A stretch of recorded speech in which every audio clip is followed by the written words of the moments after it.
JFT Hindi 2 अगस्त ईमानदारी बरतना।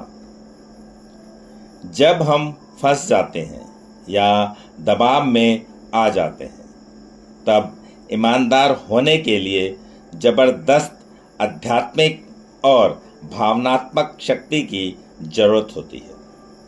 Basic test page 77।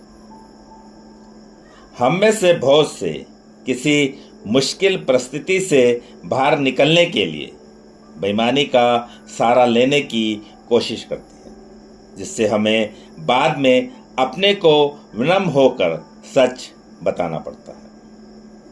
हम में से कुछ एक अपनी कहानियों को तोड़ मरोड़ कर पेश करते हैं, जबकि हम उतनी ही आसानी से सीधा साधा सच भी कह सकते हैं।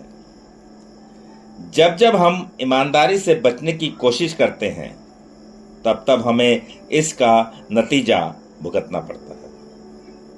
ईमानदारी असुविधाजनक हो सकती है, लेकिन बेईमानी में हमें जिस परेशानी का सामना करना पड़ता है वह सच बोलने पर होने वाली असुविधा की तुलना में कहीं बहुत ज़्यादा बुरी होती है।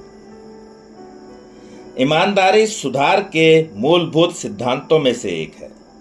जब हम अंतिम रूप से अपनी शक्तिहीनता और अस्त व्यस्तता को स्वीकार कर लेते हैं तब हम अपने सुधार के आरंभ से ही इस सिद्धांत को लागू कर देते हैं।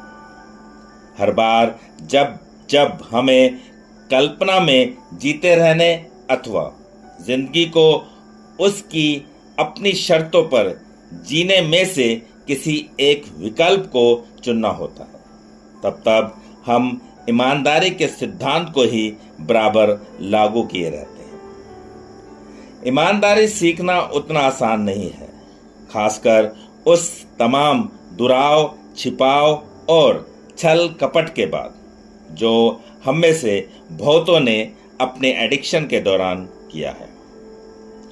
जब हम अपनी इस नई हासिल ईमानदारी को परखते हैं तो शायद हमारी आवाज़ कांपने लगती है, लेकिन शुक्र है कि जल्द ही हमारी अपनी ही जुबानों से सच्चाई की आवाज़ हर संदेह को दूर कर देती है और इस तरह ईमानदारी अच्छी लगती है। एक झूठ की बनस्पत सच्चाई में जीना कहीं ज़्यादा आसान है। सिर्फ आज के दिन अपने जीवन के तमाम दबावों और मांगों के साथ मैं पूरी ईमानदारी से अपनी ज़िंदगी जीऊँगा। मैं ईमानदारी पर चलूँगा, चाहे उस पर चल पाना कितना ही अजीब क्यों ना हो। ईमानदारी एक नशे से दूर और सुधरती हुई जिंदगी जीने के मेरे प्रयास में मददगार ही होगी, नुकसानदायक नहीं।